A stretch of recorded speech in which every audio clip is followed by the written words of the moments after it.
తమిళ super star Rajinikanth మొదట్నుంచి ఆధ్యాత్మిక భావనతోనే సాగుతున్నారు. తరచూ రజనీకాంత్ హిమాలయాలకు వెళ్తుంటారు. వెళ్లిన ప్రతిసారి ఒక కొత్త అనుభూతికి లోనవుతూ ఉంటానని అంటున్నారు రజనీకాంత్. ప్రస్తుతం ఆయన వేట్యాన్ అనే చిత్రంలో నటించారు. త్వరలో కూలీ సినిమాలోనూ నటించబోతున్నారు. హిమాలయాలకు వెళ్లి వచ్చిన తర్వాత కూలీ షూటింగ్లో పాల్గొనబోతున్నారు రజనీ. జూన్ 4న రజనీకాంత్ తిరిగి చెన్నై చేరుకుంటారు. అదే రోజున మొన్నటి ఎన్నికల ఫలితాలు వెలువడతాయి. ముఖ్యంగా ఏపీ ఎలక్షన్స్ రిజల్ట్స్ కోసం సౌత్ సినీ స్టార్స్ ఆసక్తిగా ఎదురు చూస్తున్నారు. రజనీ కూడా ఏపీ రిజల్ట్స్ కోసం ఇంట్రెస్ట్ గా ఉన్నట్టు సమాచారం. అదితిరావు హైదరి అందంతో బంధం వేస్తూ ఉంటుంది.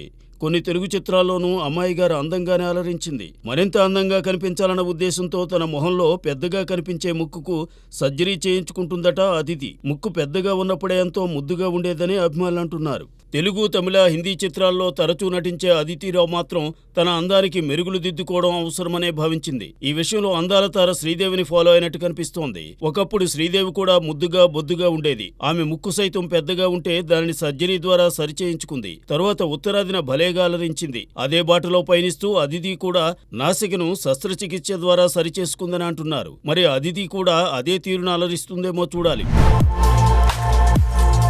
మాస్ట్రో ఇళయరాజా కూతురు భవతారిణి కొంతకాలం క్రితం అనారోగ్యంతో కన్నుమూశారు. అంతకుముందు అరియమల అనే సినిమాలో అతిపువ్వా పోలా అంటూ సాగే పాటను భవతారిణి ఆలపించారు. త్వరలో అరియమల విడుదల కానుంది. ఈ నేపథ్యంలో రిలీజ్ అయిన భవతారిణి పాడిన లిరికల్ విశేషంగా అభిమానులను అలరిస్తోంది. కొన్ని తెలుగు చిత్రాల్లోనూ భవతారిణి పాడిన పాటలు ఇప్పటికీ ఫ్యాన్స్ ను మురిపిస్తూనే ఉన్నాయి. భవతారిణి చివరగా పాడిన అరియమలకు మంచి క్రేజ్ వచ్చేలా ఉంది. మరి అరియమల విడుదలయ్యాక ఏ తీరును అలరిస్తుందో చూడాలి. ఇప్పటిదాకా 7 సీజన్స్లో అలరించిన తెలుగు బిగ్ బాస్ మొదటి సీజన్కు ఎన్టీఆర్, రెండో సీజన్కు నాని హోస్ట్గా వ్యవహరించారు. ఆ తరువాత 5 సీజన్స్కు నాగార్జున వ్యాఖ్యాతగా అలరించారు.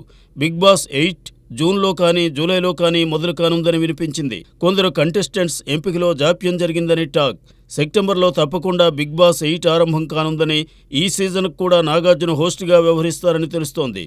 మరి ఈసారి ఏ తీరులో బిగ్ బాస్ సాగుతుందో చూడాలి. తమిళ డైరెక్టర్ వెంకట్ ప్రభు సోదరుడు ప్రముఖ కమేడియన్ ప్రామ్జీ.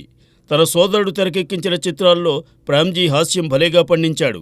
తెలుగులో వెంకట్ ప్రభు తీసిన కస్టడీ, ప్రిన్స్ చిత్రాల్లోనూ ప్రామ్జీ కనిపించాడు. 45 ఏళ్లు పూర్తయ్యాక ఇప్పుడు ప్రామ్జీ పెళ్లాడాలని ఆశిస్తున్నాడు. అను అనే అమ్మాయిని ప్రేమించి పెళ్లి చేసుకుంటున్నట్టు ప్రకటించాడు. అంతేకాదు వారి శుభలేఖను కూడా సోషల్ మీడియాలో పోస్ట్ చేశాడు. దీనిని అంతగా నమ్మడం లేదు జనం. అయితే ప్రామ్జీ సన్నిహితులు మాత్రం నిజమే అంటున్నారు. జూన్ 9న తన పెళ్లి అంటూ ఆహ్వానం పంపాడు ప్రామ్జీ. మరి ఆ రోజున ప్రామ్జీ పెళ్లి ఏ తీరున జరుగుతుందో చూడాలి.